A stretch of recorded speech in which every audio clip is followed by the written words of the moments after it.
Today's episode is brought to you by Create Engage, the digital marketing agency for the disruptive management consultancy. Digital marketing has moved forwards, but most consulting firms haven't. Many consulting firms still see their corporate blog as their sole digital marketing channel and find themselves frustrated when these blogs yield little, if any, results. For those consultancies that understand digital marketing, though, it can be a huge asset and help them achieve rapid business growth. In fact, at Create Engage, we've recently written a case study of one successful consulting firm that used digital marketing to help them grow over 400% in just 3 years. Having spent countless hours researching consulting firms and consulting leaders for this podcast, it became very clear that while some firms do digital marketing well, the vast majority of consulting firms struggle to leverage its power and don't know where to start. To help those of you who want to harness the power of digital marketing to grow your consulting business, but don't have the knowledge, capacity, or in-house capability to do so, I launched Create Engage, the first digital marketing agency for the management consulting industry. As former consultants ourselves, we understand the challenges that you face when it comes to delivering effective digital marketing that engages prospective clients and generates leads.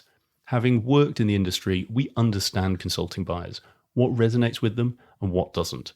This enables us to harness the latest in digital marketing in a way that aligns with your brand and your market positioning to attract the prospective clients that you're looking to target.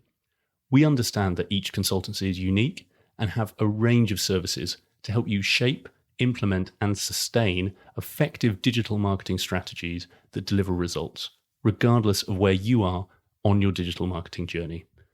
If you would like to find out more about how Create Engage can help you use digital marketing to take your business to the next level, then send me an email at nick@createengage.co.uk or go to our website, createengage.co.uk, where you can download that free case study that breaks down the digital marketing strategies used by one successful consulting firm to help them grow over 400% in just 3 years and gives you the secrets they used so that you can apply them in your own firm.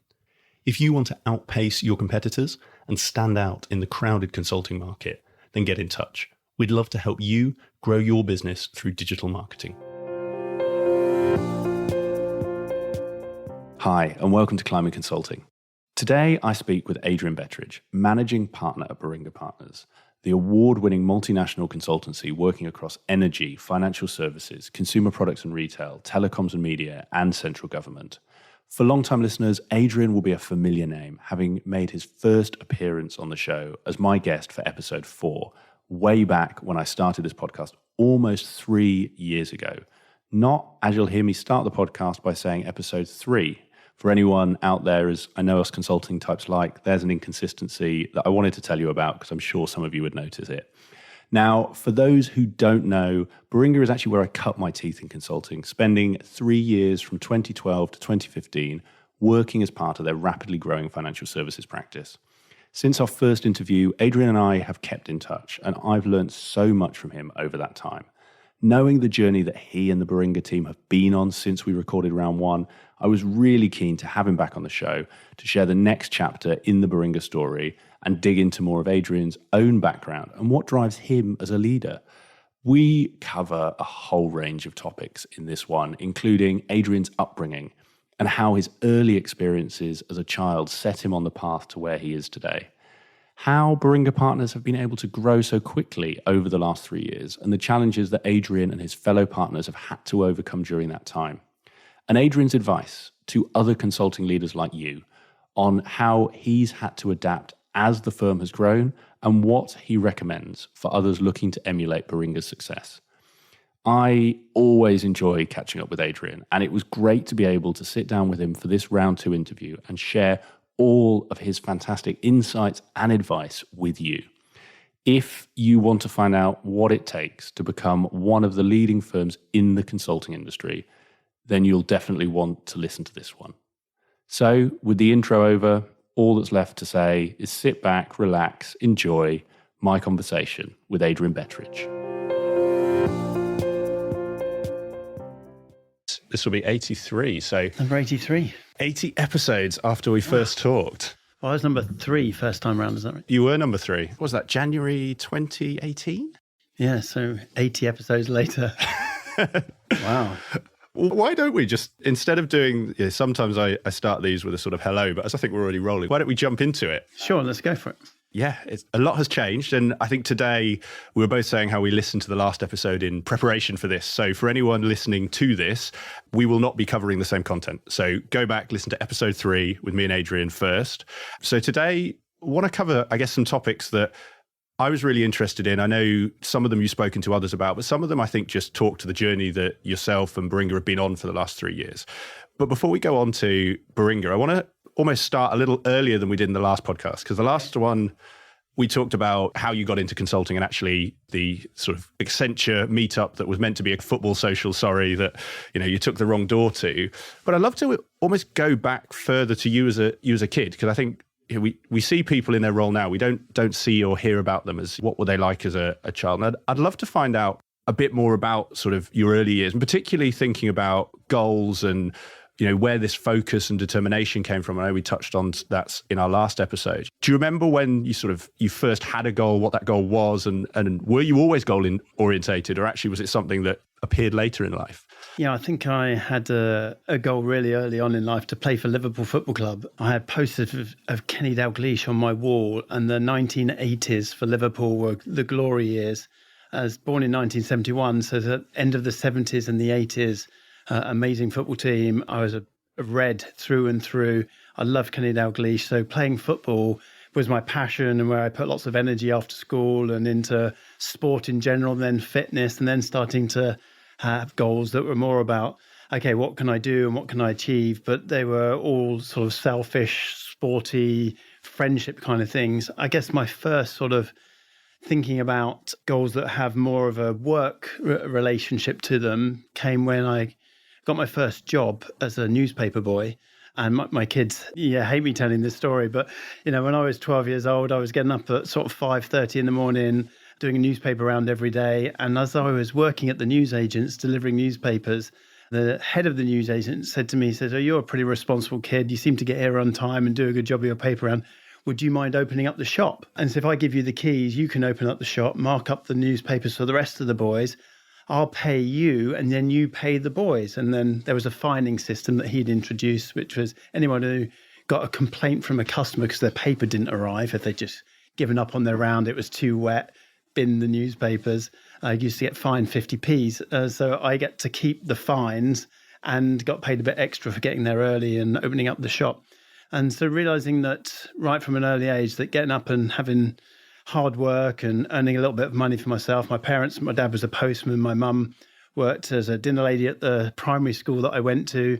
And so we didn't come from a family that had any money. We never holidayed abroad ever as a child. It was always in tents on the coast of the UK, swimming in stony beaches off of Hastings and Weymouth and places like that.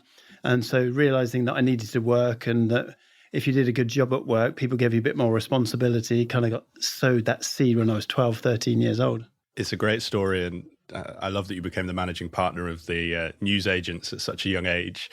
It's interesting what you say about your parents' careers, and I say that because I think one of the archetypes in consulting is that it's a career that often people come to from a well-off background. You know someone whose parents worked in it or has been in a firm, and actually that's what leads to the industry. And I'd love to get your take on actually how your upbringing influenced that choice of career, because I went to a state school where a lot of my friends' parents did similar careers. One of my best friends is a builder, his dad was a builder, and it was a sort of natural progression to go into that line of work.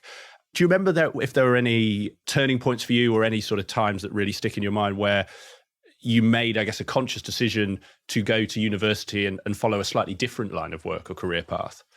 Yeah, I think I had an amazing group of friends at secondary school, primary school and secondary school. And that group of friends and their family circumstances and their families' careers were very different to my parents' careers. I remember being sick from school and spending a day with my dad in the sorting office at the post office. And I couldn't go to school and he couldn't leave me at home. And so I sat in the corner and watched all these postmen. And I actually got a temporary job when I was at university in the sorting office later on in life. But I remember sitting there as a 13, 14-year-old kid thinking, I don't think I want to be a postman. And I had friends whose dads were HR directors at BP who were getting picked up by a chauffeur in the morning and driven to work. I had my friends' dads or mums who were lawyers. And so I had some exposure through my friends' parents of more what we would consider professional careers. No one in my family had stayed on to do A-levels before me, let alone gone to university. So I was a bit of a curious kid who saw my friends' ambitions were, and I kind of copied some of them because I didn't have a role model of that sort of ambition within my own family. So staying on to do A-levels was a bit of a choice that my mum was like, oh, you could get a job. I was working when I was 14 is when she left school to go and work. And so I stayed on to do A-levels, and then I decided to go to university and do a degree. And my mum was like, you can't avoid work forever, you do have to go and get a job one day. But that path of education led to the opportunities we talked about in our last podcast, Nick, where I stumbled into consulting and had a professional career that was very different to my family upbringing and the family around me and the careers that they've all had. And I remember when I got my first job, as I started work at Anderson Consulting, that my salary at that time wasn't that far away from my dad's salary as he was lecturing postmen how to be postmen, kind of a trainer in their training department. And I remember thinking, oh, wow, education was really paid off in terms of giving me opportunities that my folks never had when they were young. I think it's a really, really powerful story, Adrian. And to your point of actually, you were the first one in the family to go to university, that feels like quite a daunting thing at what was 18. And what you mentioned there about your mum actually sort of encouraging you to go and join the world of work. How did you get yourself comfortable with that decision? How did you deal with almost that pressure from the family? And I'm not saying, you can tell me how much there was, but actually to go into work. Because I think that's quite a hard thing if all of your family have done one thing and you're bucking that trend. Was it following your friends, like you say, or how did you get yourself comfortable with this is the right decision for me? It was relatively easy because my family, they were maybe short on career guidance for me, but long on love and support and encouragement. And so anything that I wanted to do, they would be like, oh, wow, yeah, okay, that sounds great. If that's what you want to do, go ahead and do it. So I had plenty of support, plenty of encouragement, and a willingness to accept and to support me taking a slightly different path to the one that they had taken. I actually left school at 18 post my A-levels and went and did a 2-year voluntary service mission before I went to university. So I went and spent 2 years doing missionary service in charities, working with disadvantaged children, working with disabled groups, working with old age pensioners, and teaching and doing service projects. And that 2 years out before I started my economics and politics degree at Loughborough led me to a point of recognizing and valuing the fact that I had this choice of who do I want to be when I grow up. And I grew up a lot in those 2 years while I was doing my voluntary service that then shaped how I approached university to get the most out of my time at university. If I'd gone straight from my A-levels to university, I don't think I'd have been as mature or grown up as much as that voluntary service allowed me to. So that means when I turn up at university, I was pretty focused and I was looking to get the most from the experience in all that means, from the sports at Loughborough and the educational opportunities there, and eventually to a career in consulting. So yeah, I had very supportive parents and very loving parents, and that just gave me a platform to have self-confidence to then leap into the unknown from a family history point of view into doing new things that they hadn't done that I was excited to go and explore. I feel this podcast today is going to be a journey of things I didn't know about you, Adrian, because I didn't know about the 2 years missionary work. And I want to come on to your advice for your own kids. I know we touched on it a little bit last time, but they're all a little bit older now, so I'm sure you've got more. But to your point around your family values, something, again, that sticks out if I think of your family is, I know obviously you've been very successful in your chosen career. Your brother's also been very successful in his chosen career. And actually, it's always something that's fascinated me in sports. You know, when you get two brothers or two sisters or siblings, the Nevilles, for instance, where they're all successful, but it's what was instilled at a certain point that enables that. And I'd love to get your take. You mentioned around your family was really loving and always let you try things that you wanted. Have you and your brother ever caught up and thought, I wonder why we were able to achieve what we've done as a family, the impact your parents had that led to that? Yeah, we do actually. And Mark and I, me and my brother are best mates, and we only live 2 doors away from each other. So it's kind of like this opportunity to go running together. Our families hang out together. We'll go and play golf together when that's very rare these days in terms of playing golf. But there's a close bond there. And we often have that kind of reflective moment after a run. And we just might be chatting about career things for him or things for me. And we're saying, isn't it amazing what we've been able to go and do and achieve? And that all comes from, a very strong sense of self-belief and confidence that comes from being loved so much by our mum and dad and given so many great values that have just stayed with us and made us extremely curious and willing to take a little bit of risk and to venture out into the unknown because the base is so strong. If you've got a solid foundation at base camp, I think you then are willing to stray from base camp and go and explore the surrounding environment. And I think that sort of very fortunate upbringing that we had with such loving parents meant that we were able to take that inner confidence and then go and explore the world a little bit more because of feeling so buoyed by the great upbringing we had as kids. So we feel very fortunate for that upbringing. It wasn't lavish or full of luxury holidays or anything of that nature, but it gave us other values and foundations that have actually been more important than those things that maybe other kids had that we didn't. Thinking back to that time, were there any things that you and Mark have thought, that is what helped us to create that self-belief, or that is what gave us those values? So I've listened to podcasts. There's one that always sticks out where the speaker's family used to send him on 2 weeks a year to do work experience. And he would do 1 week at a builders or manual labor, whatever it was, and 1 week with a cousin at it was in the US. So it's at the sort of DC doing all the political things. And the idea there was to show sort of different types of career, different options and how you could do different work. I'm not saying it was that, but were there any deliberate things that you think back now, it's, that's why, dad did that, or that's why mum did that to help you foster, those values and self-belief? We grew up in quite a sort of a Christian environment, going to church every Sunday, and some of those principles of working with and meeting people that were very different to us, but recognizing that we're all the same, meant that we were very comfortable in very mixed environments, very comfortable with adults at a young age, very comfortable with my dad would, occasionally stop and just pick up a homeless person and bring them home and would feed them and stuff like that. So that ability just to reach out to someone outside of your normal circle and do something for somebody else. So a sense of service and a sense of be grateful and give back, even if you haven't got much to give. He was very charitable, giving kind of guy. And that's, I think, at the essence of us, one, recognizing that we could do anything we wanted because, who's to stop us? So that sense of risk-taking and adventure, but also a sense of service and a sense of wanting to treat everybody really well. So a real connection with other people that I think is to be in good stead in terms of building relationships and seeing people for who they really are and not for who they might pretend they are or what the perception of them is. Get to know the real person. So some of those things help. There wasn't really any staged career management or job exposure. It was do a newspaper round, mop the floors after school and get out there and earn some money because I haven't got any money to give you. So, Dad would give us a tiny bit of pocket money, but it's like if you really want to spend any money, you need to go and earn it first.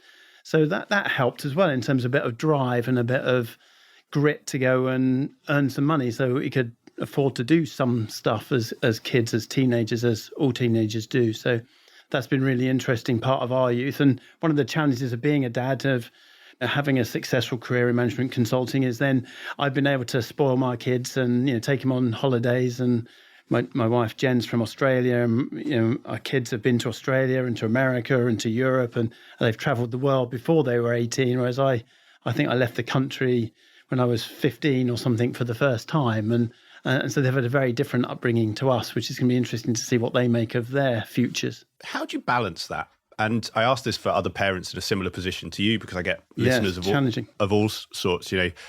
Everything you've described makes a lot of sense. And I want to come back to you upon a self-belief, but maybe you can answer it with how you do it for your kids. But yeah, how do you balance that, lifestyle that you've obviously built and you want to give them the best of what you have versus giving them, I guess, some of those experiences you had where you had to go to work to get pocket money? Do you just create that environment at home because you control that? Or are there other things that you do to help foster those values that have helped you be so successful for your own children?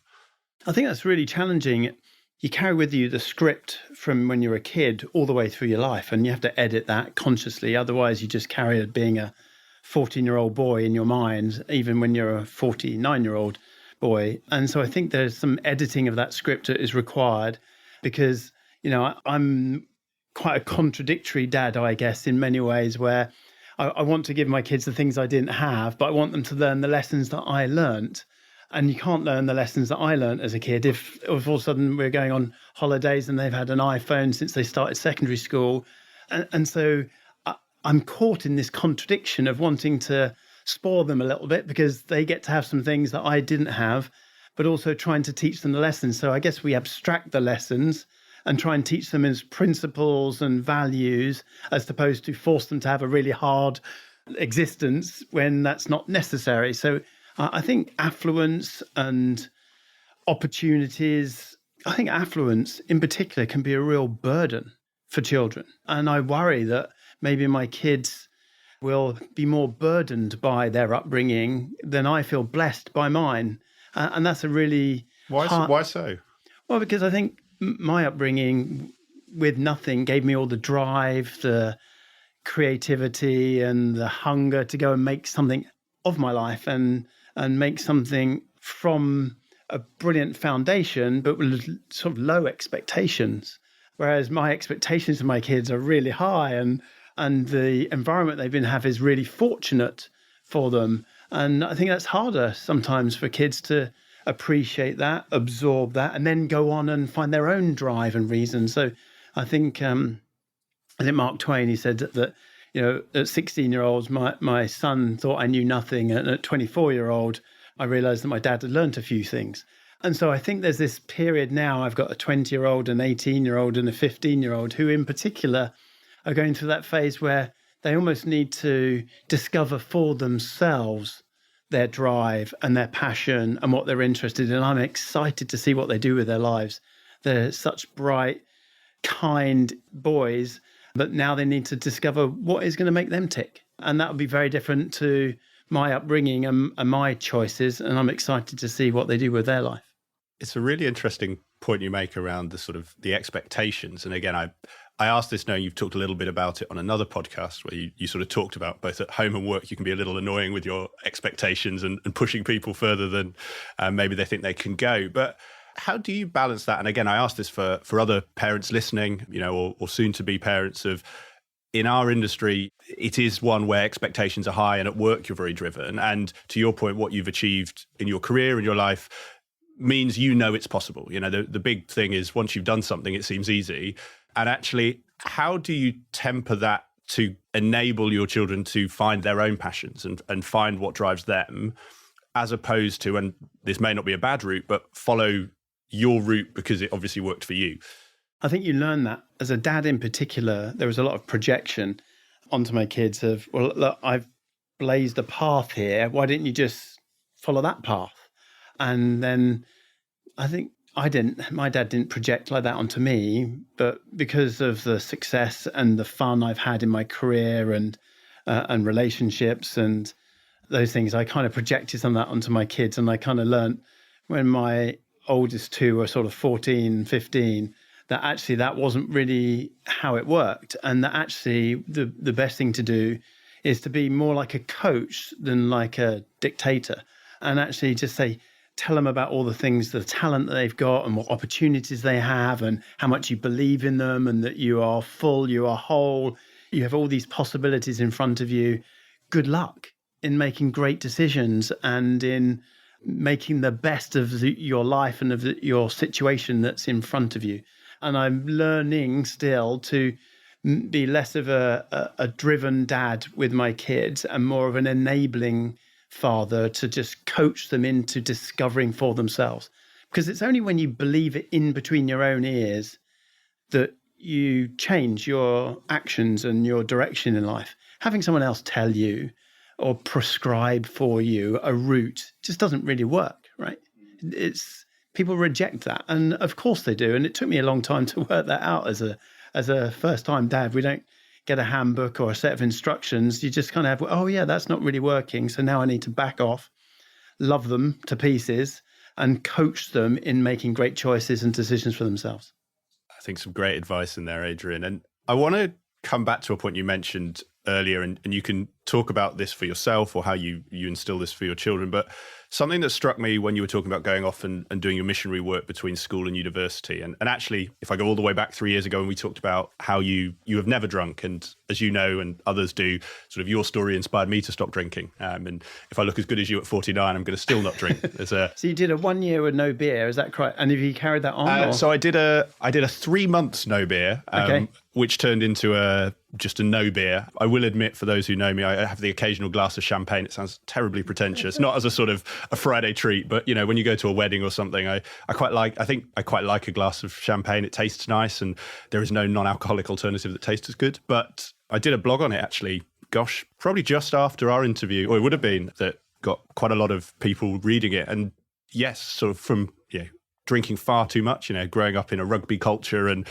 actually not having the sort of self-belief you did in yourself, which I'll come back to not drinking at all. I think it was for me, it was phenomenally powerful. And I do think anyone should try 3 months without alcohol, because the self-confidence it gives you is fantastic. I mean, I say that as what many would consider a confident person, but when you realize that everyone else is slightly awkward as well, and that's why the first hour at weddings are slightly, uncomfortable, because everyone's trying to get a Prosecco or two in. Everyone's shuffling around a little bit on their feet, Exactly. You get quite relaxed with it. And that's been the most impactful life change I've probably ever had, is just cutting out alcohol. And well, I will just say, Nick, not many people do what you have done, which is hear an idea, think about it, then test it out, and then implement it, and then change a habit and make it a principle that they're now living by.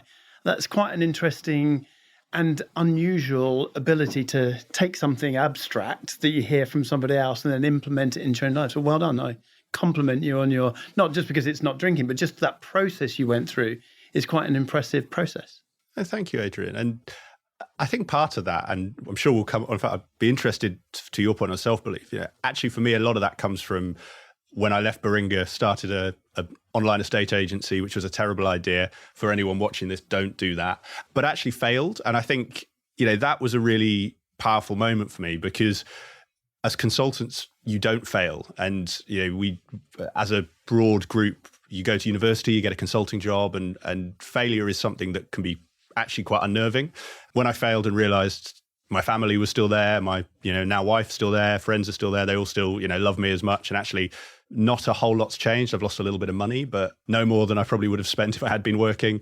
You realize that actually you can do these things. And to your point, the worst you get with the test is more information. The best you get is something that changes life. And I guess to bring it back to you, that point around self-belief, that's what it comes down to. I had the self-belief to stop drinking. You had the self-belief to never drink. But actually, where did that self-belief come from? Because in the story you've just told and what we talked about last time, there are many elements where there's a lot of peer pressure. So, drinking at university, like we talked about, but equally not going to university for 2 years. I think back to when I was 18, and a mix of wanting to get to the next stage of my life, but also fear of falling behind. You mentioned sort of that script.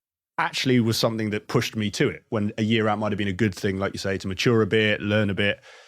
Where did that come from? Was it something your parents instilled? Did you always have that just solid belief that you were right, and if others, your decisions were right for you, and if others didn't like them, that's up to them? Where did that come from?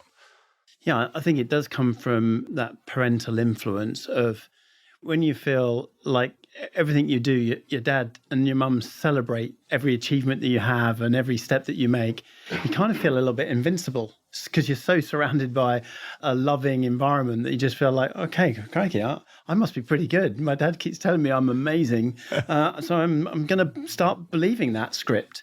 And so I think right from a really early age, I took a soundtrack for my life of I can do anything. Because my dad keeps telling me I can do anything. And that soundtrack, I just kept replaying it and replaying it and replaying it. And just led me to have, not invincibility, because that would be a false description of what it is, but it's a confidence to try. And if you get knocked down, just get up and go again, because you'll find a way through this.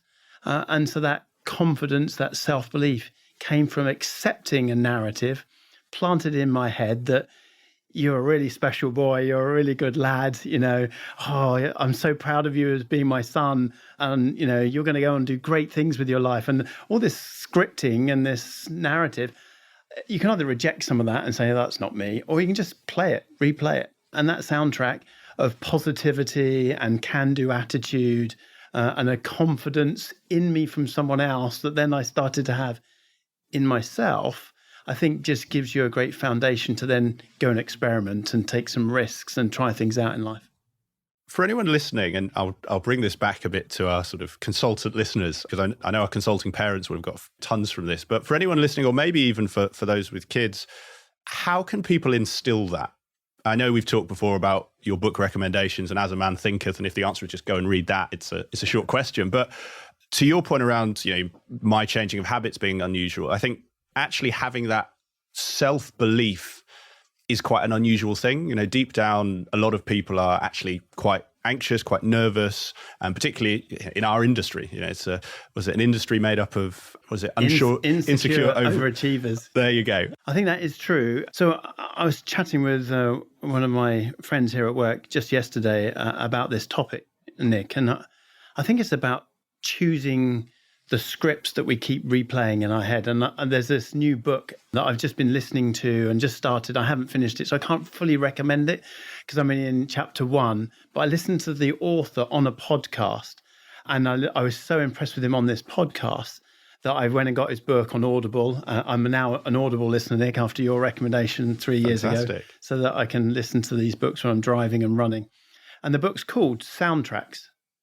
And he's articulating the choice to be a continuous learner and editor of the soundtracks we play in our head, because we have 60 to 80,000 thoughts a day. So as an average human being, 60 to 80,000 thoughts a day, and some of them are really random, scary, weird, out there kind of thoughts, and some of them are good thoughts and constructive and helpful. And really the choice that we each make, which comes back to As a Man Thinketh, or it comes back to Viktor Frankl, or it comes back to 7 Habits, all of those things are in those books. But in this latest one, Soundtracks, I love the analogy of what's the soundtrack you're playing in your head?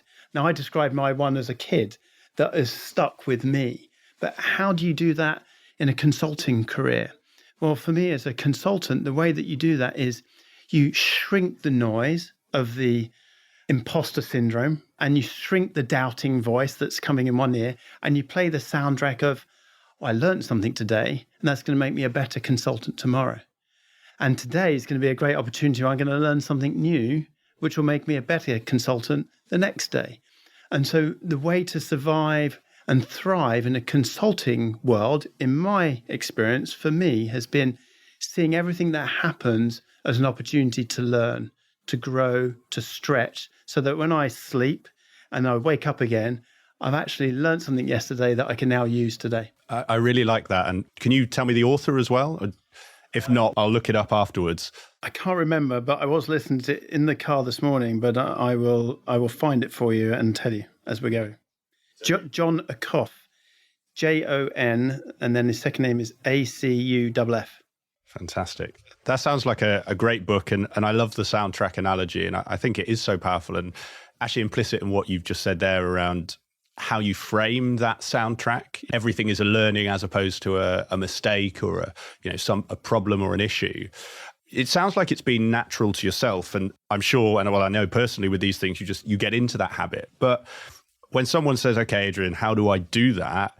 Are there any practices you point them to? Is it for yourself prayer? Is it meditation? Is it journaling? I know we talked about. What's the sort of, if you can pick one, what's the thing you gave to your friend you were talking to about this, or others like them? I hinted at it in my last answer that I went back to As a Man Thinketh, or to those books that I mentioned to you in the last podcast. But you don't read a book and then have an aha moment and then change. At least I don't. And that was a bit frustrating for me growing up. I was thinking, I read that, I believe in it. Well, why am I not now living it? And that's quite a frustrating gap emerging between who I want to be in my head, principles that I think would add masses of value to my life, but I'm waking up each day and I'm letting myself down. And that can send you into a negative spiral that you can have anxiety, you can have self-loathing, you can have this imposter syndrome. So what I learned was it wasn't just having the aha moments, and it wasn't just reading good literature and having those insights.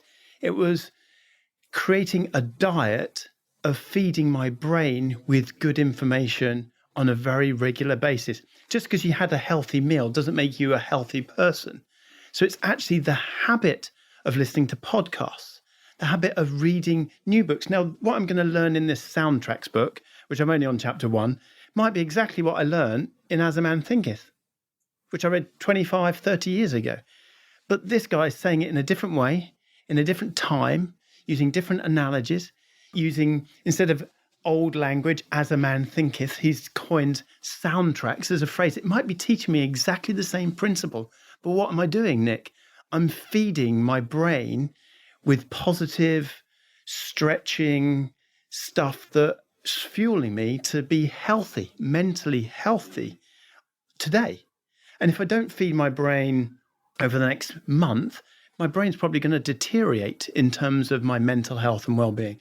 And I experienced this firsthand during lockdown. I got so intense about helping the business survive and thrive and decision-making and worried about all the things that could go wrong that I stopped running. I stopped reading. And I was just intense, working long hours, nights, weekends, planning, replanning, adjusting, setting new disaster scenarios of all the things that we might have to do. And I got so intense in being in the business, I forgot to feed myself. And I started to feel anxiety and I started to feel stress. And I spoke to you last time, I've been really lucky that I don't really suffer from stress and anxiety, but I felt my mental health deteriorate during the first 3 to 4 months of our lockdown last year.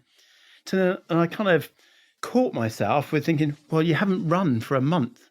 And running is one of those things you do to make yourself feel better. It clears the Tetris lines in the game of life. And you haven't read anything. You're not listening to good podcasts. And I discovered a podcast, not just yours, but another one that I really loved that helped my mental health through the last year, which was the High Performance Podcast. I was literally about to just recommend that to you, Adrian. So, it's coming out every Monday, and then they did the short ones on Wednesdays and Fridays. And I got into listening to that, and there's sports stars and artists and business people. They're only like 45 minutes long, but it was like food for my brain. So I'd run, listen to a podcast, and I felt like, I feel better. And all of a sudden I started to climb out of my sense of anxiety and sense of stress that I was experiencing and rebuilding myself. So I guess my long answer to your question is, how do you do that? Well, you have to feed yourself mentally on a very regular basis with a diet of things that are going to build that positivity and build that self-belief and build that confidence. Because it's not about having an aha moment, it's having hundreds of them. I love that. And it is a great podcast. My team actually bought me the book of Nim's Dye. I don't know if you've listened to that. Yes. It's an amazing Mountain guy. climber. Yeah, his book is equally good. But yeah, it's a brilliant podcast. And I think your point is really powerful, actually also about, and we talked about it on the last show, and it's implicit in everything you said to date as well today, is actually about choice. Is, with your phone, you can listen to any podcast with almost, frankly, world leaders or inspirational sports people, business people. You can have your social media on things that are positive, and actually it's making that deliberate choice to do that, which is what I take from what you've said of actually it is that compounding. And it's interesting also to hear what you said about lockdown. I hadn't planned to talk about it because I always like these shows to be sort of something that can last for years, but this will be a history lesson, I'm sure, in a few years' time. But is that the thing that helped you? You mentioned there sort of running, getting back on track, and almost maybe for anyone in your team, any team really, anyone listening, how can they spot those warning signs? Because I had the same challenge as you. I felt my mental health really deteriorate, but I think you've got to be quite aware of your mental health to be aware it's deteriorating. I didn't want to spend too long on it, but for anyone listening, how can they spot that and know that they should start listening to those podcasts and doing things like the running and other things you did? That's a really difficult question, particularly if you live on your own. When you've got kids and a wife, my wife's pretty good at letting me know when my mental health's deteriorating and impacting her mental health.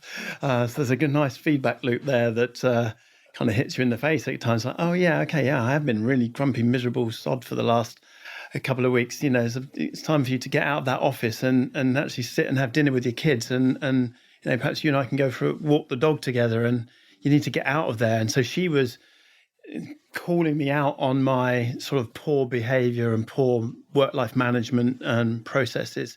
I don't know how you do that when you're on your own, because it's having people around you who care for you, who poke you in the ribs and highlight things to you that aren't quite as good as they should be. And then that's like, oh, yeah. And first of all, your first reaction when you're not feeling good about yourself, my first reaction is like, don't you realize how important my job is and how much work there is to do? And can you just leave me alone? You don't understand how challenging this is in this time.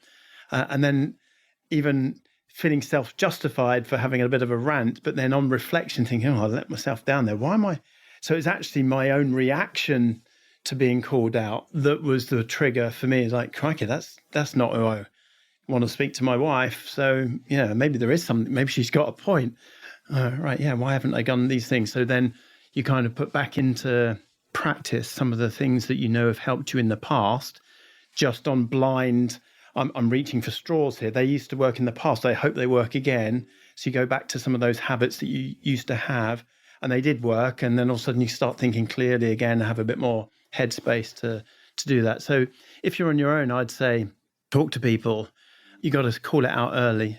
You need to speak up and just say that I'm struggling. And you don't know the end of where that conversation is going to go, but just say I'm struggling. I'd really appreciate the opportunity to talk. And I learned how to say that. And I've never really said that in my life, but I learned how to say that to Jen. I'd ring her and I'd say, I'm struggling at the moment. So when I get home, I could really do with your help.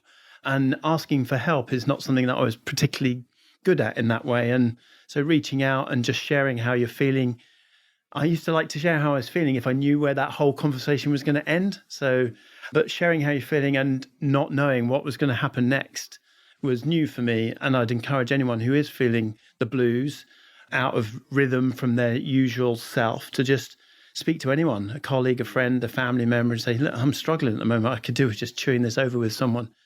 Yeah, it's funny. I think our respective wives, who are also both, my wife is also called Jen, so our respective Jens have played an equally powerful role during lockdown, because hearing how your wife helped you is very much how mine helped me. And the walking the dog has been a godsend. We got a puppy 7 months ago, and that's really helped. Like you say, I do feel for people who don't have, frankly, someone to give them that direct feedback.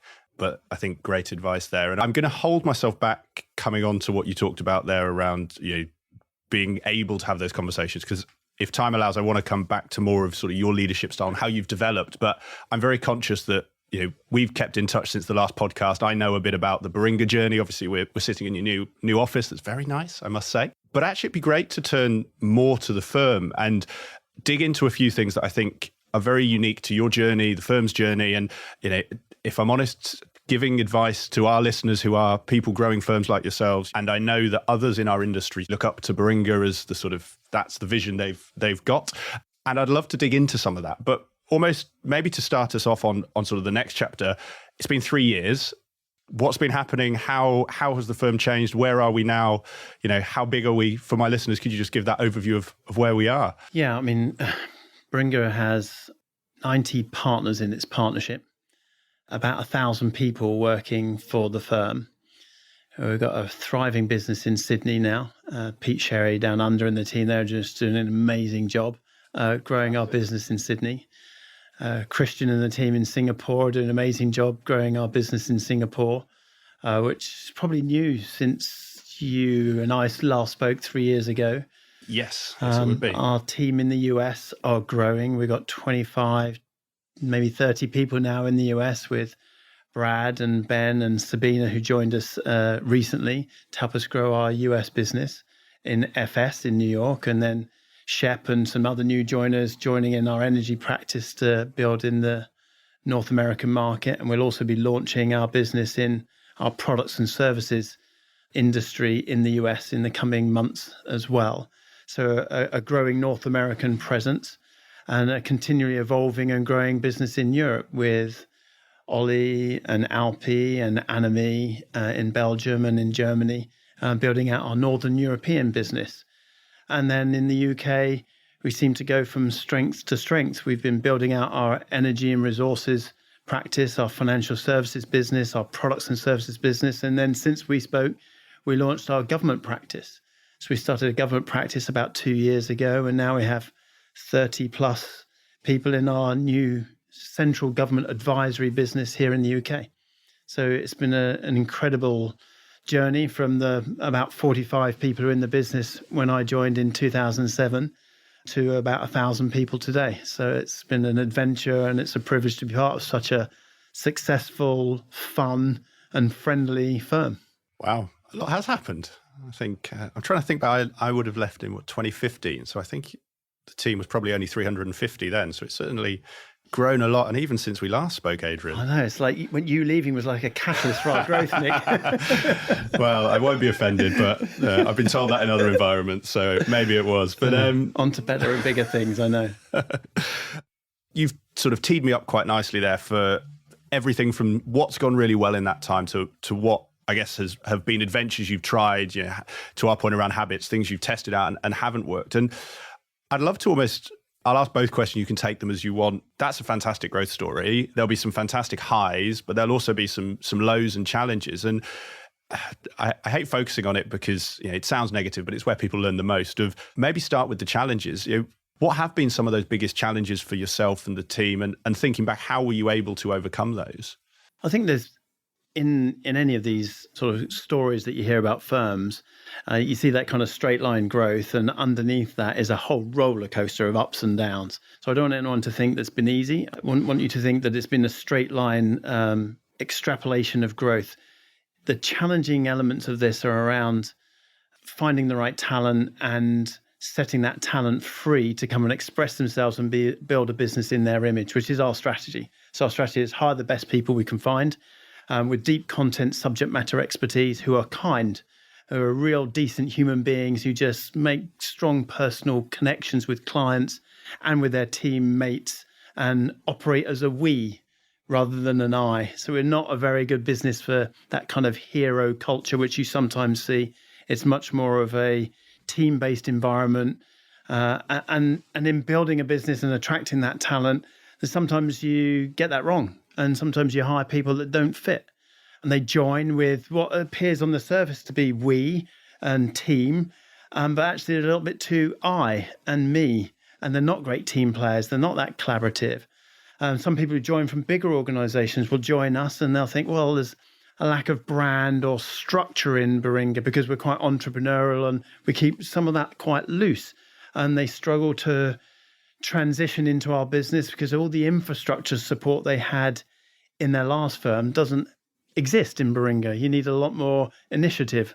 You need to be a lot more proactive to go and make things happen and create from scratch something that other people would have inherited in a bigger organization. And so we've had people join and leave because they haven't quite made that transition. Either it wasn't for them or they weren't for us. And so we've been pretty good at, although it's difficult at the time, hiring talent and then keeping the talent that fits the DNA and the culture and the values of the Baringa model. That sounds great, but it's actually quite challenging managing senior talent that don't quite fit into the model. So that's one challenge. Two, I think the international growth has always been a challenge for us as a firm. Being UK-centric heritage means you have certain extrapolations of beliefs and cultural norms that don't work in North America, and they don't work in Singapore, and they don't work in Germany or Belgium. And so learning how to be a more multicultural Baringa culture is the journey that we're on, to make sure that we stay true to the values of the firm, but also expand in those international geographies, letting them have their own expression of personality and national culture melded with the Baringa values and culture. So that's a continuous learning opportunity for us and our leadership team, so that we give people enough freedom, but anchor them to the values of the firm as they grow their individual parts of the business in those geographies. We're a single P&L, Nick, as well, across the globe, which has been a real strength of the business, but also means that everybody leans in and supports each other in those growth, but also wants to have an opinion on what's going on over there, because it's all one P&L. So what you're doing in Sydney, matters to me here in London, or what's being done in Belgium matters to someone in Connecticut. And so having a single P&L has been a real strength of the collaboration, but also means lots of people want to input to and support each other and question each other's decisions that are going on across that global build out of the business, which makes that quite challenging. So yeah, not without its challenges, for sure. I think we could spend the best part of today talking about all three of those, Adrian. So I'm going to try to limit my questions, but I think some really, really powerful points and actually some great jumping off points. And maybe we start at that P&L piece, because one thing I see as an outsider for Baringa, but for any firm, is there's a lot of firms that, and maybe I won't take Baringa here actually, that grow to a point and then plateau and they struggle. And I think something that I find really interesting in the Baringa story is what you've just said. There's now 90 partners, there's global offices, there's new practice areas. Actually, how you've managed almost, let's say, that operating model, that global P&L, for instance, maybe we start there. Why have you decided to keep one P&L as opposed to breaking it out either by practice or by geography? Yeah, I think there's a strong principled reason for that for us, which may not be necessary in other firms, because you might want to manage your risk by having separate P&Ls or maybe even create a franchise model, and that might be the right answer. But for us, we wanted to align the economics of the business to the values and the behaviors we wanted our partners and our teams in those geographies to live by. And so that means treat the firm's money as if it's your own money. And being an entrepreneur as you are, Nick, you understand that when you hire someone into your team, you want them to feel that sense of ownership of the business, just like you feel it pulsating through the blood in your body. You want them to feel the same way, that they'd only spend that money on that activity or on that chair in the office if they felt it was adding value and it wasn't frivolous. So the single P&L and us all recognizing we're in it together meant that we felt like that created a sense of ownership and belonging, an entrepreneurial endeavor, that we're all in this together. We share a single P&L. Your success is my success. Your failure is my failure.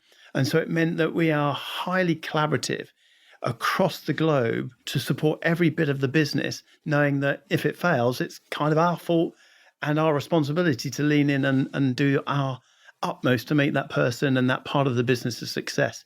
So the P&L was symbolic of the behaviors and the collaboration we wanted to drive across the business, and it's worked. Now, the question for us going forward is, can you create that same collaboration and those behaviors, but also manage the risks that come from having a single P&L? So something for us to think about as we grow up over the next 5-10 years. And within that, how do you manage, I guess, the conversations below that between the partner group? And I say this, it might be a completely moot point, but if I'm thinking I've got a partner in the UK who's running a practice, smashing the doors down and taking, bringing in however much for the firm, and I've got the Sydney practice as was when it started, and there's no judgment here that one is harder than the other, but to your point, having launched a business and known what goes into it, actually, like pushing a stone down a hill, those first few yards can be some of the hardest. How do you manage those conversations around the team to get everyone on the same page as you are? Because when it was 10 of you or 20 of you or 30 of you as partners, that's probably easier. Now there's 90, going on 100. It's hard to get you all in the same room. So how do you manage that to make sure that the partner in the UK, let's say, understands and empathizes with the partner in Australia such that they have that shared culture? Yeah, I think our partnership, although it's 90 people, that does sound quite a lot now that you say it, actually feels quite an intimate group of people who we're on a call every 2 weeks. We have an all-exec call. We have different, bodies working on international growth, on our people strategy for the firm, on our marketing strategy globally, and different subsets of the partners all working together.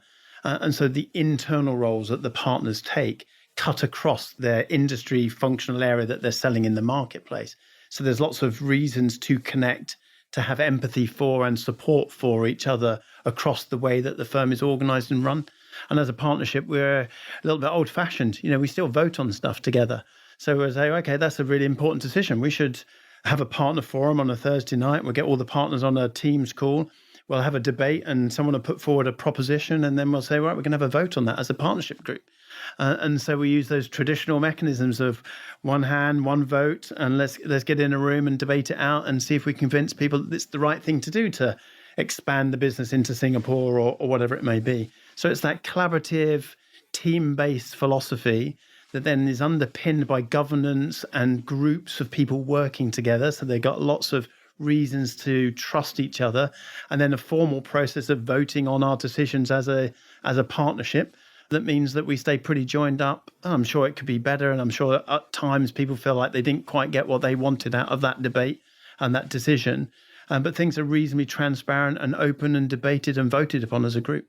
I'm just visualizing the 90 of you in a room voting on things. And to your point around Baringa being an entrepreneurial firm, and it might just be, look, we know each other so well, we get on, this is how it works, is how do you avoid politics creeping in that sort of environment? Because one hand, one vote potentially means people doing a lot of socializing things and a lot of trying to corral people. Now, some of that's just a fact of life, but how do you balance that need for entrepreneurial drive with a full democracy at that level? Well, this is a great topic, and one that we're debating internally at the moment, Nick. So you've hit a sweet spot of conversation where, as we scale the partnership to 100, in people's heads, when the partnership's 100, it feels like that's a big partnership now. Well, all our processes and practices scale. I hasten to add that, most of our partner meetings are now all virtual because of COVID.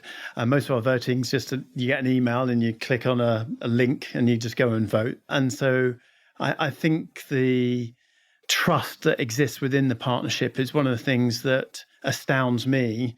And I'm sitting in an interesting position as the managing partner of the firm where I feel how much trust the partners have in the leadership team of the firm and how much I have in them. So there is a high degree of institutional trust where we just say, well, that's your domain of expertise in how our marketing function is going to work, or what we're doing in building out our energy resources business in Singapore. I trust you and you bring something to the table, and as long as it doesn't set alarm bells ringing in someone's head, people are like, oh, I trust you guys to get on with it. Yeah, go for it. I'm all in. And so that high degree of trust facilitates speed of decision making that keeps it entrepreneurial and transparent at the same time. If you take trust out of the equation, I think you get lots of friction, and then it will slow down. Then it won't feel entrepreneurial. Then you get lobbying, then you get bureaucracy, then you get process put in place. And so we're trying to build a great degree of institutional trust amongst the partnership and amongst the whole firm so that we can continue to move at pace, even though we're a large firm now. So with 1,000 people and 100 partners, we still want to be able to move as if we were just 100 people and 10 partners. And so if you've got trust, it oils the wheels of how the business works, how decisions get made. I think that quite nicely brings me to the recruitment point you mentioned and getting people right coming in the door, because implicit in the trust point is they've got to have that. You need to trust them when you hire them. And I'd love to know how you balance, and this may not be attention for you, but I'm quite frankly using this as a selfish question for me in my business, is actually when you're growing rapidly as Baringa has, and you have, you're driven, there's targets that you want to achieve. In a people or a services business, people are they are what you need to fuel that journey, but you want to get that right. How do you balance what I suspect is that tension of you have growth goals to hit, but you don't want to lower the people bar? How do you balance that? What do you do, and what would you advise anyone in my position or others to get that right for their business? Yeah, I think it does come back to that clear values, that you understand your culture and you know the culture and the values in the business that you're building, and you stay very clear on what that is, and you're able to articulate it to both to candidates and internally, particularly for you, Nick, in terms of building your business. I think you need to have some of those things written down, have some videos about it, and have some debates and discussions about it with your team, so that then you can start trusting them in conveying that culture and those values to candidates that they're interviewing on your behalf. And so I think if you have clarity over your culture and your values, then if that permeates through the organization, then people represent that when they're interviewing. And they know that, oh, okay, that person said I 15 times, I did this. And they didn't talk about their team. They didn't talk about followership. So when I'm interviewing someone, I'll say things like, so what would be 3 pieces of feedback someone who worked for you might give you as upward feedback? What would they say about you? And listening to their answer to that question is a great insight into, how do they perceive themselves as a people leader and as a manager of a team? And so part in the questions you ask, and then now knowing that our culture has been a massive differentiator for us for 21 years, and it's reasonably clear on the inside what that culture is, and then I think people then carry that into their recruitment conversations and in their CV screening And when they do a first and second interview, they'll do deep skills and have you got data and analytics and, are you a great banking industry expert? But one of the big things I say is this person a culture fit? And so it becomes self-moderating. So the team are moderating the cultural fit of those prospective candidates for you. So I don't do all the hiring in the business. I interview lots of our directors and partners on their way into the firm. But I trust everyone else in the firm to carry the torch for the Baringa culture and to use that in their assessment of people who apply to join. Some great advice in there for me, Adrian. As you can see, I've been taking notes. So thank you for that. And I think that nicely also brings us on to something that I think Baringa have done very well. And I know that others in our industry struggle with. You've touched on one angle, which is the sort of geographical move, but actually that practice area move is something that I've seen many consulting firms try and hasn't gone as successful for them. They start as an FS consultancy and then they move into something else. And maybe it's a good extension of that hiring point is, how do you decide when you're trying to hire a new practice lead? What do you look for? What is it from all of your experience having done it that says they're going to be the one to run this business? Yeah, you're looking for, in some ways, people who have a proven track record and a history of building successful businesses in other organizations. But you're also looking for people who don't quite fit in those other organizations. They feel slightly like they're not quite swimming with the tide of that organization, which is kind of how I felt at Accenture. I felt like I was being successful there, but I was swimming against the tide of the strategy of that business. So you're looking for people who've got some track record of success and business growth, and they can sell to clients, they can build teams. But you're looking for people who they're not quite feeling at home in the environment that they're living in. And they want to try something different. They want to be different, more authentic versions of themselves. And then I see what we do with those senior leaders is creating an environment for them to come and experiment and try to build a business in their image, the way they would love to do it, but they're not allowed to do it in the big organization that they belong to today. They've got some rub, something that the way that they're being managed or the goals that they're being set or the criteria that they have around what they're allowed to do is frustrating them. So you're looking for some of that frustration to manifest in enough of a irritant for them to say, right, I want to go and do this somewhere else. And then you're appealing to those people and you support those people in that transition into our business. Let me give you a good example.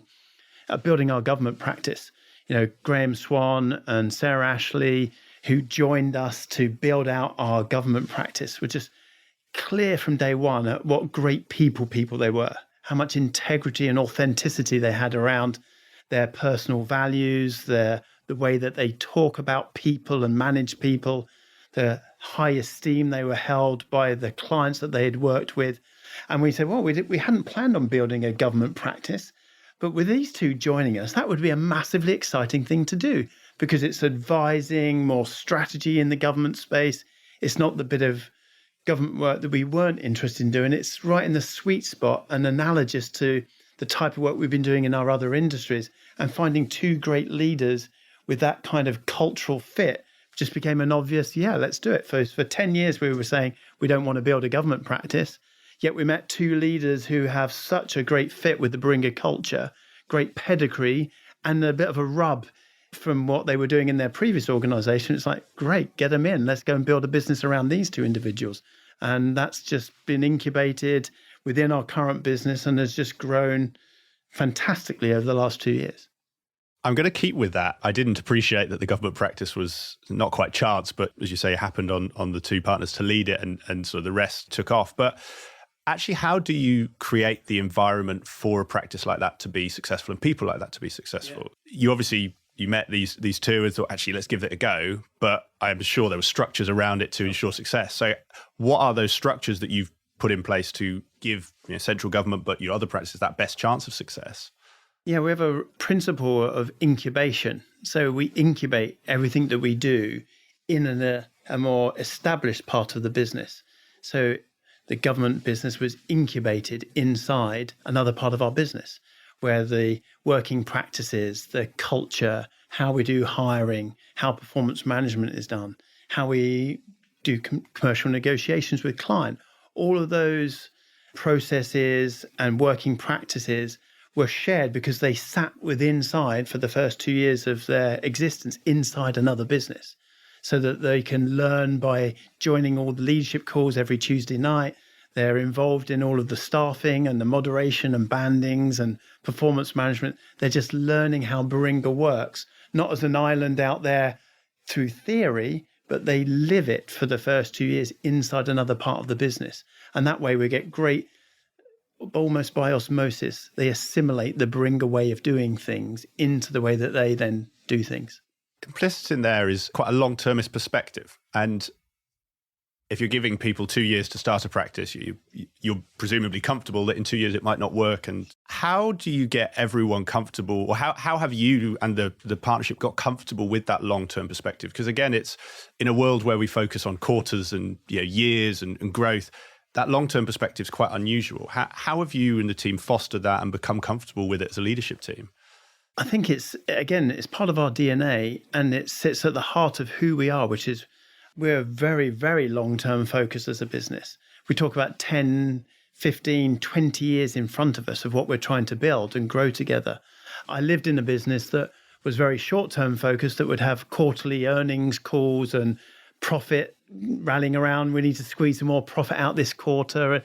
Just a horrible place to live. What a frustrating existence to be chased every quarter, every few weeks for numbers and numbers.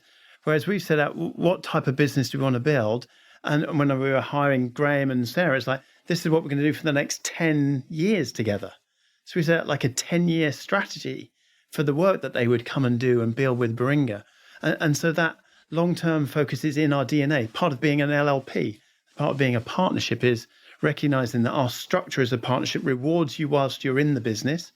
Then you make partner. It rewards you while you are a partner. And then when you retire, you have an interest that then gets earned out after you finish being a partner.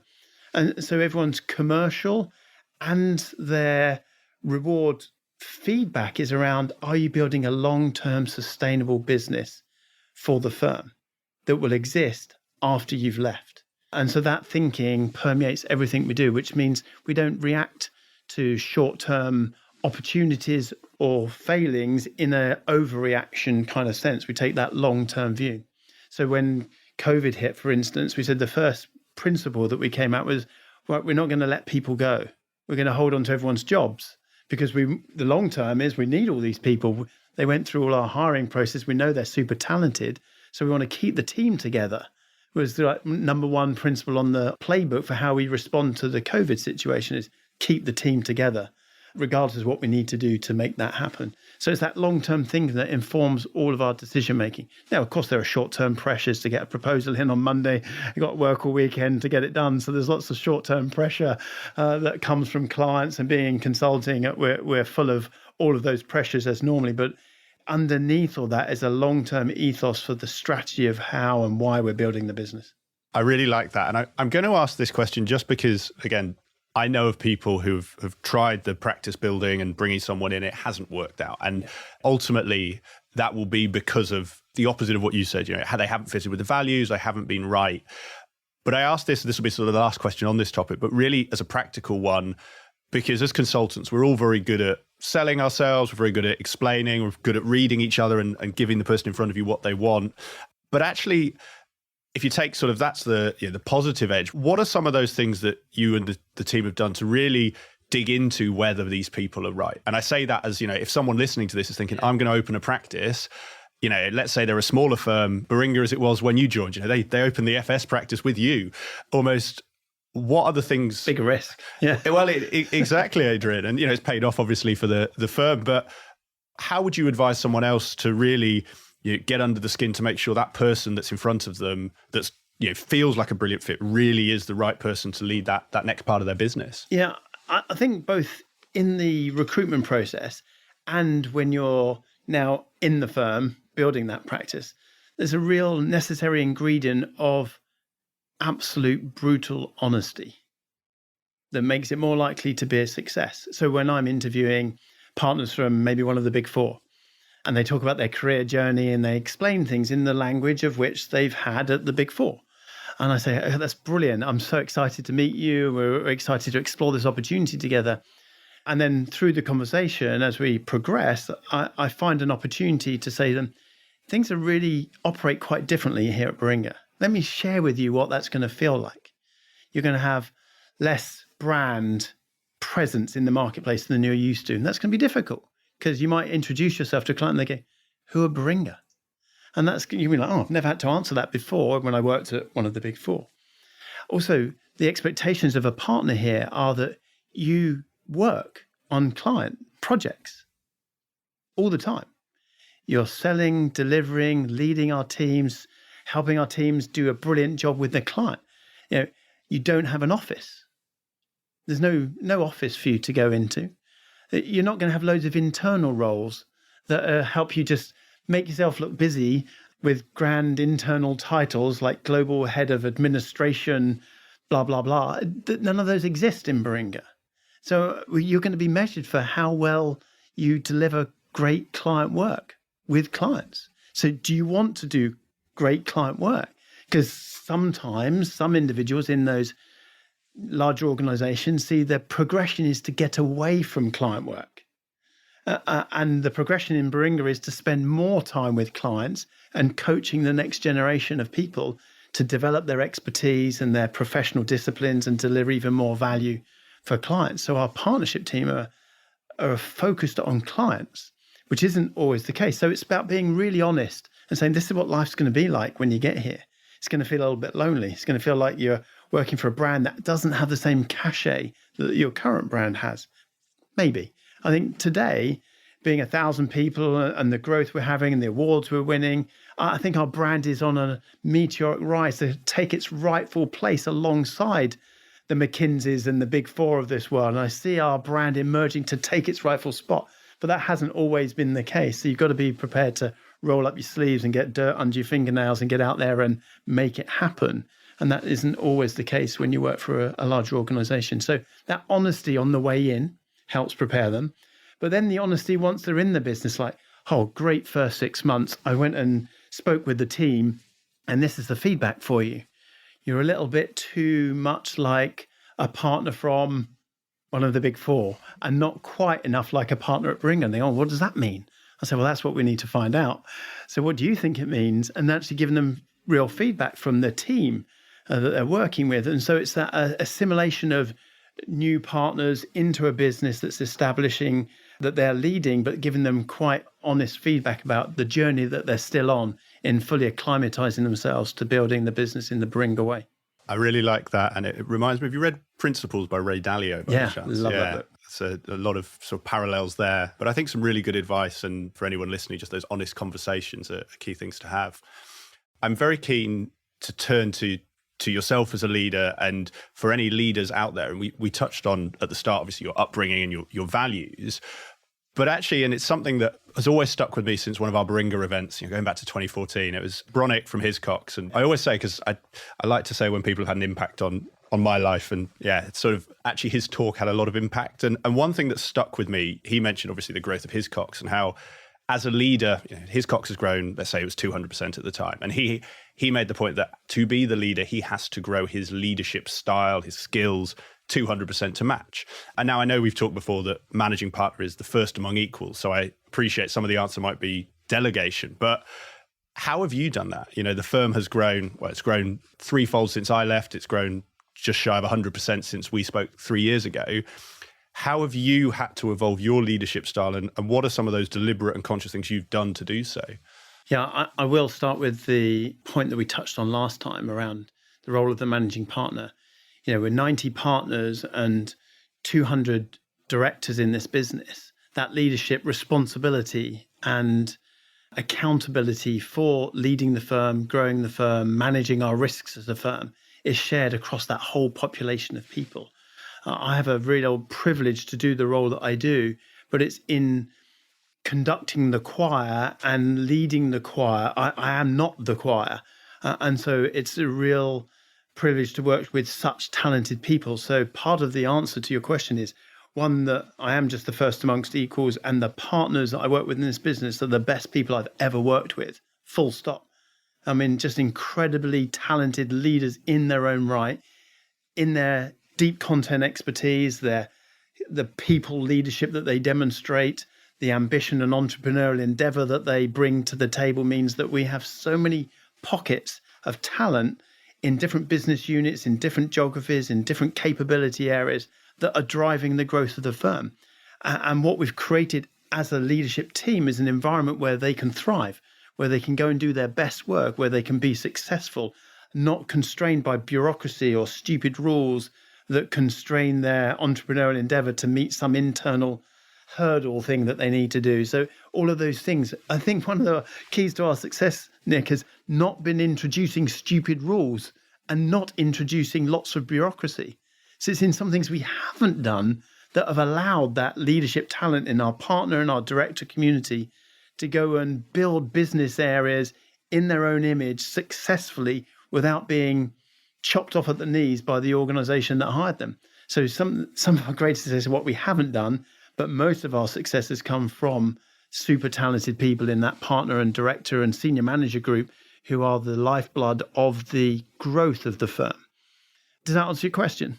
It does, and actually gives us some interesting things to pick up to your point of what you haven't done. And actually, I know we touched on earlier that the partnership still votes, and that's largely how you decide what is right and wrong for the firm at large. But how have you decided almost not to do things? Because there must be at certain inflection points, be it size, be it geographies, where you say, or someone says, we did it like this here, we should do it like this at Baringa. Or you've just got so many people now, we should do a certain process that we didn't before. How did you create, or how do you make sure that that not did list stays as big as it is? Because I think that's a really interesting point of the not doing has actually been more powerful in some instances than what you did do. Yeah, and that becomes a real source of debate for us as a leadership team, because Alison, our COO, has been brought in to professionalize our corporate capabilities and to enable that growth of the business.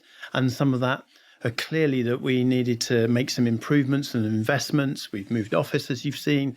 We're building out our IT capability across the firm in the tools and the protection that provides us. We're building out our finance function, our HR capabilities. All of the different enablers that we have as a firm require investment. And some of those individuals you might hire in from a large corporate join the business, say, oh, what we need here is a checklist to do these things or stop doing those things. So we're like, oh, hang on a second, that doesn't fit with our culture. So how do I achieve the same result around, I don't know, GDPR compliance or information security or risk management of our legal contracts? How do I create the same result of improved professionalism without introducing bureaucracy? So it's about being really clear in the intent behind the professionalization and the maturation, the maturing of our firm as we grow, so we have all the things that we need to be professional and successful without introducing the bureaucracy and the slowness. So it's a real challenge to some of the people we hire into our finance, legal, IT teams. It's like, we want your skill set, we want that professionalism, we want to do that in a way that doesn't just make things slow and make us all filling in loads of spreadsheets and ticking loads of boxes and sitting through rubbish training that no one's really paying attention to. They're just hitting fast forward on. So how do you get the same end game, but think about it more creatively and differently? And I think that's quite a challenge, but quite exciting for people who join us. Instead of just rolling out the framework that I implemented when I was at Corporate X, actually they come here with the same intent, but we're going to do it in a slightly different way. So that gets their creative juices flowing and allows us to pivot and grow up as a business, but do so in a way that's very Baringa rather than just copying what everyone else is doing. With that, do you find it is just a continual evolution of bringing those people in and that professionalism, or, and maybe it's an and, have there been certain inflection points that have led to that? And again, I ask this for anyone who's going through that growth journey, almost how you've approached that to make sure, to use consulting language, the operating model you have is sufficient or bigger than the business you are. Yeah, I'd say this is an area that we are still wrestle with as a team, is that, am I 6 months too early or am I 6 months too late? Should I invested in, and to be fair to the team, we did look for a new office 18 months before we were able to move, but couldn't find the right place, and it took ages, and we were really grown out of our last office. And I think that's in a microcosm around that decision and that process of how lots of parts of our business have felt. Oh, we've kind of grown out of the way we do that, but we haven't quite got the next one ready. And so we continue to keep growing out of the way we do things, whether that's, I don't know, performance management or whether it's HR processes. And so we're continually evolving. And with Alison and the leadership team that she's formed around her, we're just getting much better at now of seeing where the business is going to go over the next 10 years and actually building the capabilities and the infrastructure to support the growth of the firm over the next 10 years rather than reacting to, oh, we've grown out of the office, we're all sitting on each other's laps, can we hurry up and move, please? So I think we've transitioned from being sort of a year late to just in time to now having a leadership team around Alison in our corporate capability that's getting ahead of the growth of the business and starting laying down the tracks to make that growth even more smooth as it happens rather than feeling a bit bumpy. And maybe one for anyone who's on that journey, and this is sort of hindsight question, I guess, to what you've just described, if you could, would you have changed it? Would you have tried to get these processes in earlier and ahead of time? Or actually, do you think having the time again, actually the way you've built the business has worked and is one that you would follow if you were to do it again? I wouldn't have changed anything about the trajectory and the growth and the things we've done, because if I was the same person, I probably would have made the same decisions. But with the benefit of hindsight, if I was doing it again, there are certain areas that I would have invested quicker and earlier, because you know that actually just equipping people with these tools just makes life so much easier. And so there are things that just remove friction and remove pain and enable the growth of the business rather than it being such hard work doing it in an old-fashioned way. So I think, I would have done some of those things quicker. Are there any that stand out to that point? I'll give you a silly example going back 15 years. Yeah. So I'll just go back 15 years. When I joined the business, you had this conversation, should we have executive assistants? And there's a big debate. I mean, it went on for years about, I'm not sure the value of getting executive assistant. No one had one. And I was like, I've seen them work in other organizations. I think it could be really valuable. But we kind of kept kicking the can down the road and saying we don't really need them. We're proud of our just do it yourself, look after your own diary. And, and then when we got executive assistants, oh my goodness, the value was so obvious that we should have done it earlier. So there's little moments like that where sometimes as a group of entrepreneurs, you do debate stuff that you should just decide and let's just crack on with it. And that's a funny example from like 10, 12 years ago when we actually decided to get executive assistants. And, Nicola, my EA, is just incredible and has saved my life on hundreds of occasions. And to think of the fact that we struggled along trying to do it without people like Nicola here to support the team was just we were sweating the small stuff where there was so much bigger value that if we just opened our eyes a bit wider, we should have just moved quicker. I think it's a really good example. And your last point there around focus on the big picture, not sweat the small stuff, I think it's a really powerful point. And actually, I think, Adrian, probably a place for us to start to round off today, because I'm very conscious that you're giving your time for this and you've got a very busy diary. And I'm going to come to our last questions, which I've changed a little because they're still the same ones broadly that I asked you 3 years ago. So I don't want to ask the same questions to get the same answers, but I want to ask some that I think will give some additional answers. And hopefully if people have listened to this as a part 2 of 2, we'll give them some more value. And I think the first one, you've talked about podcasts, we've talked about books and Audible. I'm really pleased you enjoy Audible, by the way. I think game changer.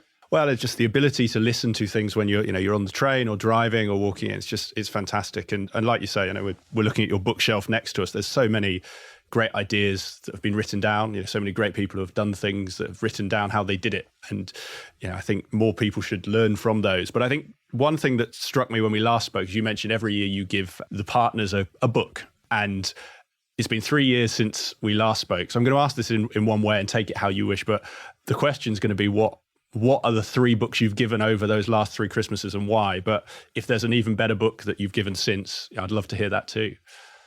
Yeah. Oh, crikey, can I remember them all? So one, we gave everybody a little book called The 4 Agreements this Christmas.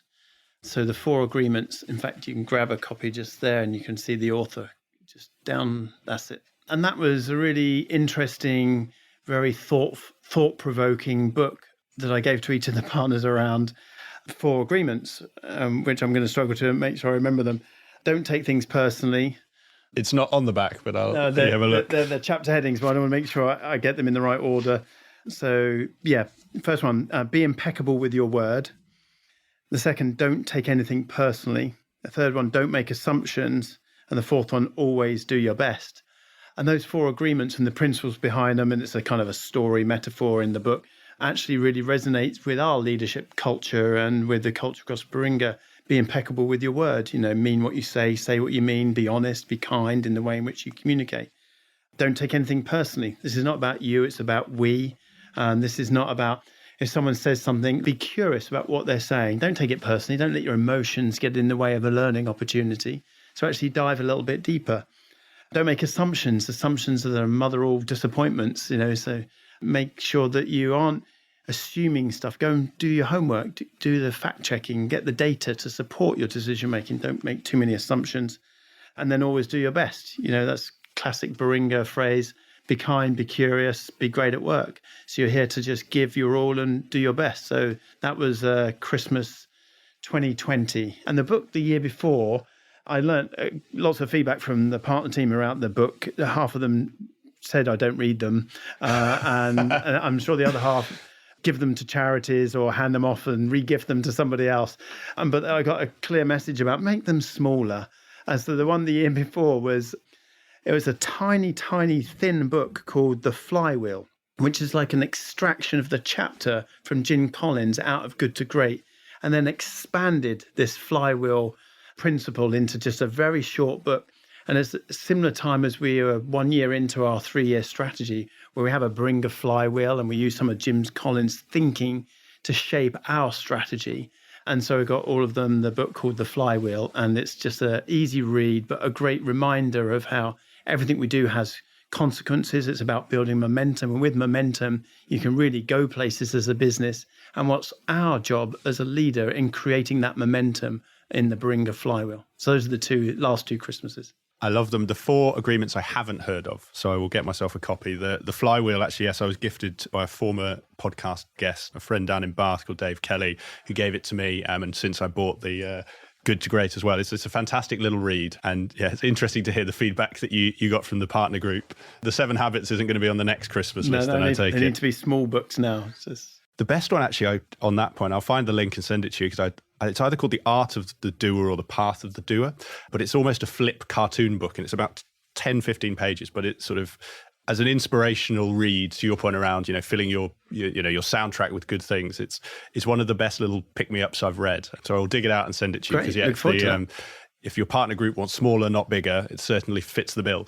And then the last question, really, Adrian, and again, this is one that I've adapted as this is a round 2. It's the first round 2 I've ever done, so thank you for being the first guest to come back on the show. As you will probably remember, and I know we both listened to it in advance, last time I asked you for your advice of people who were approaching partner, and what stuck with me then and sort of listening back was your point around being a gardener, not a chess master, which I also read Team of Teams after our conversation, which is a monster of a book, but it's fantastic. And this time I want to ask it slightly different and go, I guess, past partner, and to your point around your leadership team. And really it's giving one piece of advice to 3 people within that team. One who's just made partner, one who's just, been promoted, one who I would say is leading and I don't quite know the correct terminology for Baringa, but leading a industry area, so take central government. And then the other is someone who's leading a division, if you like, so financial services as a whole. And the question is quite simply, what's the one piece of advice you would give to each of those people? The same piece of advice or different to each of them? I'll say different, because then we get 3 bits, but if it's the same, you can say. Yeah, I think it's similar to what we talked about last time, the evolution of leadership and the role that person's playing and the impact that they're having is pretty profound on people's lives. You and I talked about this off mic as well, about in the past, people have a big impact on us. When you're a senior consultant, you look up to people, don't you? And they're like, wow, and both positive and negative impact. There's some people that I looked up to and observed closely in my early career had an impact in I don't want to be like you impact, as well as others that I looked at and thought, oh my goodness, that's incredible what you're doing and how you're doing it. I would like to be like you. And so the first thing I would say is that to anyone in those situations is you have a leadership shadow where you're casting a shadow on all those that work with you be conscious of it and carefully choose the shadow that you're casting as a result of your leadership style and your leadership behaviors, and be so conscious that actually choose to edit it so that it's having more of a positive impact, rather than the phrase that we use internally with our partner team is one of be yourself more with skill. And so some people use that phrase, I want to be an authentic leader, as an excuse for them just being themselves with less skill and just excusing their bad habits because that's who I am and I'm an authentic leader. Well, actually, I think the job of an authentic leader is to be yourself more with skill. And the skill part means you have to edit yourself a little bit and try and be the best version of yourself, because you have a leadership shadow and it impacts the working life and maybe even the mental health of those that you're leading. So be conscious of that. That would be my first one. The second would be, well, if I think about the expectations that we have of our partner team and our directors, is to lead with passion and energy, because there are lots of negative things going to happen every single day. You're going to get resistance from a client. You're going to get resistance from traffic, from stuff going on at home. There's always going to be resistance and grit in the system. I think, is it Napoleon's quote where he says, leaders are purveyors of hope. I think that's a really important role that we play as leaders is, yes, edit your leadership shadow, but be a purveyor of hope. Have passion and energy about the area in which you're building and the way in which you're going about leading your team, so that the sense of this is possible, it's achievable, it's never been done before, but we could do it. That ability to flip people from disbelief to it's possible. And then once you think it's possible, then your brain starts to find reasons to support why it might be possible. We're going to build a central government business from scratch. Okay, how are we going to do that? Okay, well, if the leader believes it and gives you hope and leads you in a way that's authentic with a sense of possibility, then I think it's more likely to be a successful outcome. So those would be two things. What would my third be? I think this is a personal one that I've been on this journey since our podcast. In fact, Nick, I took myself away with our HR director, Emma, and we went on a coaching course and became qualified as executive coaches. And I've really enjoyed learning a different type of leadership skill in my toolkit of how to coach, how to ask better questions, how to facilitate people finding the answer for themselves rather than telling them the answer. And that the role of a leader who is also a good coach, I think is, in my sense of things, the future of where leadership's going. I think we have a historic sense of leadership as chess master. And if you take my comment to you last time about being a gardener, I think I'm now settling on actually leader as coach, someone who's not just tending the garden, but is coaching other people to explore themselves, find the best in themselves, find what motivates them, find the answers from within rather than from without. So gardener could also be a little bit, I'm watering, I'm providing the sunshine, but coach puts you into a place where I'm listening to you, I'm asking you great questions, and you're thriving because of the environment that you're in. So leader as a coach would be my kind of final piece of advice. See yourself as a coach. I think, Adrian, a great point for us to finish on today and some really good advice. I take your point on the gardener metaphor. I also like what you say about I think authentic self has at times become an excuse to forget about other people's feelings. And I think to your point around, just be the best version of you, or be the authentic self of you with skill, I think is a really profound frame for it. So some great advice to finish on. And all that's left to say is thank you very much. Really appreciate you making the time for round two. I know I've got a ton out of this, learned a whole lot I didn't know before, and I think filled in some gaps that I probably had from round one. So, I think the sequel has been as good, if not better, than the first movie. And thank you very much for your time today. Well, brilliant, Nick. I've really enjoyed it. It's been a great conversation, and good luck with the rest of the podcast series. Thanks a lot, Adrian. Cheers. Bye-bye. I hope you enjoyed today's episode of Climbing Consulting. If you have any guest recommendations, comments, ideas, thoughts on how I can make this show better for you, just drop me an email. It's nick at createengage.co.uk, and I really look forward to hearing from you.